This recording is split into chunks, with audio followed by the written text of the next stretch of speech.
I am Dr. Shun Huddleston. And I am Dr. P. Ryan. Mother. Storyteller. Wanderlust. Friend. Workout Barbie. All around good time. And we are the Rosé Thorns Podcast. Hey, loves, and welcome to another episode of Rosé and Thorns. I am Dr. Shun, and this is... I am Dr. P. Ryan. Hey. Hey. Hey. We are so happy to be here again. Have a little interesting topic, but before we get into it, how are you, boo? How are you? What are the updates in your life? The updates. I recently celebrated a birthday. Oh my goodness. I love a really birthday. did. I'm a year older. Thank you, Lord. I want to do it. I'm happy yes. to be in the land of the living. Okay. Huh? Above and not below. Huh? So how'd you celebrate? Happy. How'd you celebrate? How did I celebrate? What did you do? I feel like I worked. You worked? I think so. Hold on, wait. No, not just worked. So I broke my alcohol fast. Okay. Okay. Little... And how long did you fast for before you? Months. So what I typically do is I start the year just dry. Okay. And I try not to drink until my birthday. So about 4 months, give or take 1 week, because I was out of the country, and I feel like that was a moment of pause. But yeah, so I broke my fast. I had a little sip. Kind of back on the fast, like haven't drank since then. Really? Yeah. Okay, good for you. And so it's been great. A young man took me to the symphony. Oh. So that was good. That was nice. Yeah, shout out to him. Shout out to him. If other young men, though, would like to take me to other places, that's also fine. He is not permanent. I love that for you. I love that for you. But yeah, I'm happy to be here. God is so good. Okay. People have been slipping away. Yeah. And yet he saw it fit to have me here one more again. Amen. So I'm grateful. Amen. Hallelujah. Okay. How about you? Oh God, what have I been doing? Nothing. Working, minding my Black woman business and staying out the way. Amen. Raising this little 8-year-old that has a very full social calendar and little kid events that I have to do every single day. So fuller than yours? Because you be outside. Fuller than mine. Okay. Fuller than mine. He has some friends that they are like shaping their whole birthday party around if Gavin can attend. So I said, one day, I hope I have a life like that. My friends shape their birthday parties if I can attend. I'll shape mine. Oh, okay. I'll have to have a birthday party. I was out of the country.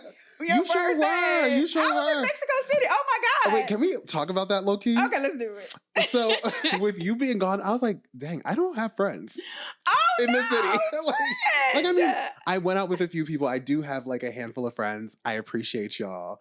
But in other cities that I've lived, like I was really a social girl. You know, we would have turned. I need to get more social in this city. Fair enough, because I do go out of town a lot. Yeah. So. Are we comfortable saying what city we're in?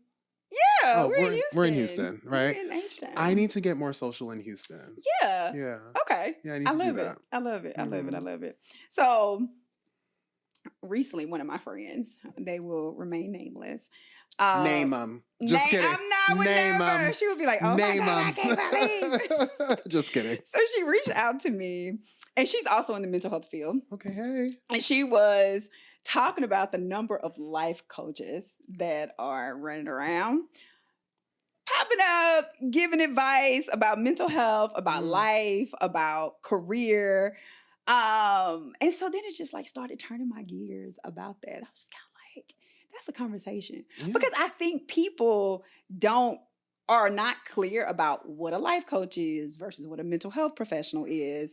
And then also a lot of the ethics or potential harm in that, in not knowing. So I was like, I'm going to bring that to the podcast to get you to chit chat about it. Yeah. And we can talk about just bare minimum. Let's do some conversation around differentiating the different mental health professionals and roles, right? The wording can be a little bit different when it comes to master's level clinicians in different states, but we can just talk about it. Yeah.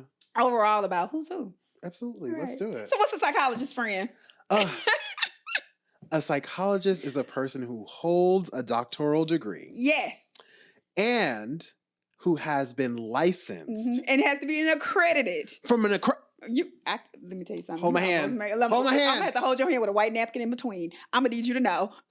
From an accredited institution. That degree can't come from down the street. No. Okay? No, it cannot. The degree has to come from an accredited institution. Your training has to come from accredited institution. That internship, accredited institution. That postdoc, accredited institution. Now, postdoc a little tricky though, because I say that because you can do like private practice postdoc. I have a postdoc right now in my practice. Love her. Hey, girl. But like, that does not have to be. It's great if it is though, right? It definitely adds value. But when we talk about accredited, there are state accreditations, meaning like the state is saying as a college or a university, you can exist, right? But then in terms of psychology, there is something called the American Psychological Association. Also known as the APA. Right. Hey. And so, what? Coming soon. So they have a certain standard around what these graduate programs should look like. They do an entire process with these colleges and institutions. They have to follow these guidelines and be rooted in the overarching goals of developing psychologists. Okay, and so the program has to be APA accredited. Right, and not just on the state level for basic needs of college entry and execution. And so then we have these lovely psychologists, and then also you cannot call yourself a psychologist unless you are a licensed psychologist in your state. Okay. Did you take the exam? Also known as the EPPP. The EPPP. And pass. Did you engage in all the requirements around that to be able to sit for that exam, which is the things that we just mentioned before relative to school. And it's so important because it's funny, I was watching an old Housewives of Atlanta episode, and this man was just like, I no longer call myself a psychologist because in the state of Georgia, you have to be licensed. So many people all the time who are not licensed call themselves psychologists. Right. Y'all are going to jail. Y'all are going to jail. You're going to be in trouble. Okay. Right. You can't. Why are you doing this? No, you're not wrong. So that's us, right? And you can do, and so also in terms of just psychologists, you can get a PhD or you can get a PsyD, right? But again, it needs to be accredited, right? And you need to follow the different other accreditation processes of this degree. So and then the other one is, which is interesting, people get psychiatrists and psychologists mixed up all the time. Yes. So a psychiatrist is a person with a doctorate of medicine. Okay. Their doctorate is in medicine, and then they pursue through their residency and fellowship psychiatry. They could work with everyone, or they can have specific focus on children or a specific focus on adults or geriatric population, etc. But they hold a medical degree, which is different from a PhD/PsyD, where our doctorate is in philosophy/psychology, however you want to word it. And they often prescribe medicine. Yes, I'm sorry, I should have said that. Right, their like typical role is to prescribe. Correct. But some also train and do therapy. They do. Some of them do. It was more common back in the day, like 60s, 50s, 60s. Nowadays, they mainly prescribe medication, but you can find some here and there that do engage in therapy. And then I guess also we should probably say what we do as psychologists, because we didn't name that. Many things. We do so many things. Right? Not only do we diagnose. We provide therapy. We provide consultation. We teach. We research. And let's talk about testing and assessments. Let's also talk about prescribing too. So it's a little beef between the APA and the AMA, the American Medical Association, because in 5 states now, I believe it is, you can about 5? It's about 5, maybe 6, somewhere around this. So let's say less than 5. 10. Yeah, less than 10. Less than 10. I'll take it. In less than 10 states, you can get trained as a psychologist, right? You can do some extra training, kind of go for another master's and do more training to prescribe in states that are underserved. So some of those states include New Mexico, Louisiana, Colorado. I want to say, is Arizona one of them? It's one of the I states. Is it Idaho or Iowa? It's Iowa. Okay. It's Iowa. It's Iowa. But yeah, and so these psychologists have to go back and get an extra 2 years of college in psychopharmacology. So they complete that program. They also have to do like hours towards the process of training, and then they graduate, and then off they go in prescribing medication. So there are some psychologists who prescribe also, which is awesome. I hope they continue to move the field forward. Me too. Hope Texas get on board so that we can do that. Colorado just got their clearance in 2023. And so you really see the needle moving, which can then disrupt a lot of the hierarchy between psychiatrists and psychologists. Right? Yeah, I agree. But that's our bunch, right? And, you know, this is not to shade any other professions for not a lot of... And we should probably call out what those are, right? Yeah. There are LPCs, which are licensed professional counselors. There are licensed clinical social workers. There are licensed psychological associates in Texas. Correct. LPAs aren't in all Texas. No, I'm sorry, not in all states. I didn't mean in all Texas, but LPAs are in Texas, but not in all states. So those are master's level clinicians who require, some licensure on that level. Yeah. They have to have a lot of supervision. LPAs in particular have to be supervised by psychologists. LPCs are particularly supervised by other LPCs. And sometimes with the LPCs, folks have gotten like doctorates in like education or something else, and then got licensed in counseling, licensed professional counseling. LPC, right. And and not to shade anybody, to your point, not at all. Like sometimes I think people can get that confused and think that the LPCs with the master's degree and with a degree in something that's not psychology as a PhD are actually psychologists, and they are and that is incorrect. That is incorrect. And so I had a colleague who beautifully said, like, there are all these roles out there, and a lot of these roles can help you get to the main point, which is like your healing, right? And I think without it sounding like shade, we can acknowledge that the training is different. The training is different, right? The training is different. The education is different. The amount of clinical work. Yes, all of that is different. The experiences are different. I mean, I think that there's like this sort of misnomer and sort of different type of way in which people... I saw you waving. Like, hey. Because people walk past. But just, some people say that master's level people can't diagnose.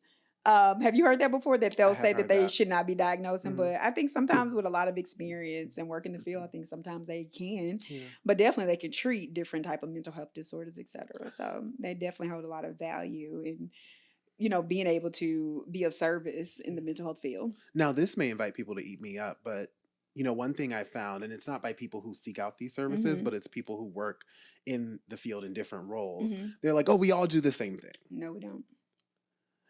And I would have to disagree. I disagree. That's not true. We don't all do the same thing. And that's okay. That is okay. But it makes me curious as to why folks would even make that suggestion.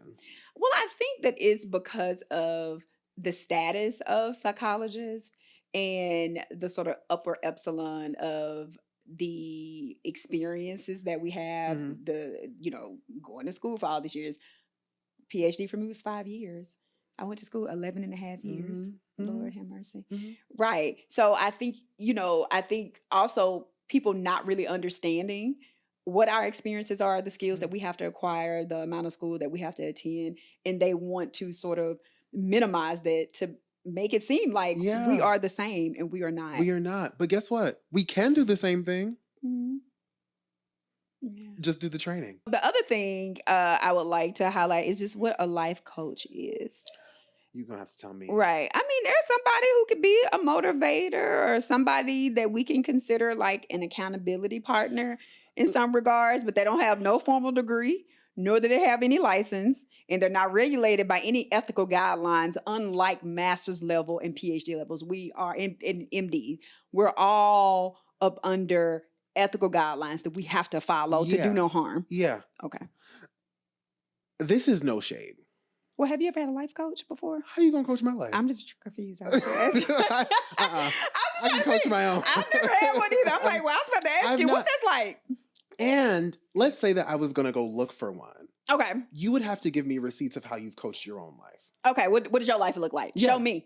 Show me the receipt. Okay. Show me your fruit so I know what type of tree you are. Right. Here we go. And again, this is no shade, but I have seen out the corner of this eye, this good one. The good one. Right? Okay. I'm tracking. Where people have called themselves life coaches, and I sit back and I'm like, but I know your tea. Well, I know you. I know you. Who life you telling? You got to coach yours first. Right. Is yours okay? Are you okay? So I don't, And I'm sure there are some life coaches who really give support to people, who really help people, get along and go along. But it's a little sketch to me. I'm sorry. It can be a little sketch. It can be. I think, there's obviously a question about like, do life coaches really serve a role in the mental health field?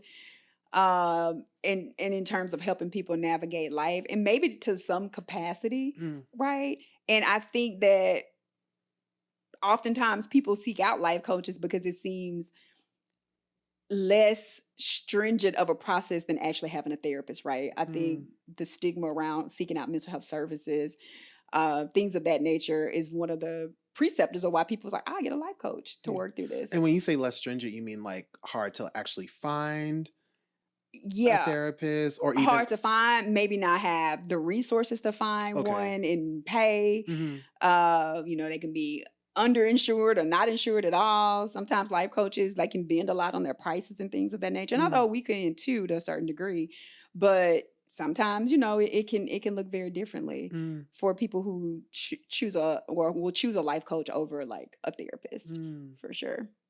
Or why those reasons exist. I think so. I kind of want to say something, but I don't want to get in trouble. Okay, just say it. It's giving like ESA, but like in human form. Okay, say more. Like emotional support. I got it. And it is. I think in that regards, I think life coaches can serve a role. In like emotional support? I do. Okay. But we got to be clear about the path and the depth of the work is different from mental health professionals and a life coach, right? Life coaches can be powerful, right? And they can help motivate you. They can sort of be these accountability partners, as I mentioned before. But when someone is like really struggling with like depression or anxiety or trauma or some type of deep emotional pain, they need to be seeking out a mental health professional for treatment. For sure, yeah. Because that's not what life coaches do. And people need to know that. I love that. I would like to hear from some life coaches. If those are out there like listening, happen to be one, like, and this is not me, again, being shady or at all. Like, I would honestly love to know what they do. Yeah. And how they've transformed folks' lives. Yeah. Just so I can gain an appreciation for it. Yeah. Yeah. So that would be good. I think that would be good. We could probably interview one. Yeah, come on or down. two. And then, we're trained to walk with people along their life struggles, to diagnose, to treat, to help people really manage, these life issues. And so, know when a life coach is appropriate. And sometimes I don't think people do know to be able to differentiate that. Yeah. And honestly, like, you can have a life coach and a therapist. Sure. You don't have to not have both. I've had clients that have a life coach. Yeah. I mean, they end up letting them go because but that's neither here nor there. The point is that they've had that. I love the fixture. Right. Nice. So the point is, and overall, is like, we all can help. The life coaches can help to a certain degree. And I absolutely know that mental health professionals can help. And just people making sure that they know, like, who they are asking for help from. Some of the ethical parameters around that, right? Because if a life coach gives you some bad information, or your life don't turn out the way that you hoped for when you hired them, or there's been some harm caused, there is no one you can go to say, hey, this person told me this, or I'm hurt by, or whatever. You don't have a safeguard around that. That's the point. Yeah. And going to that ethics, right? Like one of our ethical guidelines, like hardcore, you will lose your license, is like not forming a sexual or romantic relationship with the people that you work with. That safeguard is not in place with the life coach, right? So I could see how that could get really messy really quickly and again cause a lot more harm than good. Yeah. So good point. So there are many roads to healing. There are many professions. There are who've served different roles, who have had different training. But do your research on the ones that you're connecting with. And also for the professionals, stop calling yourself a psychologist when you're not one. We know who you are. Just kidding, do we? We don't. Wasn't that good? And you don't have to thank us for this amazing content, but... Thank you. And you are. Welcome. You're welcome. Thank you for tuning into the Rosé and Thorns podcast. Don't forget to like, comment, subscribe, and share. Special shout out to LP and the Hive. This podcast is produced by Braxton Turner, Dr. Shun Huddleston, and Dr. P. Ryan Grant. Join us next time. But until then, keep blooming.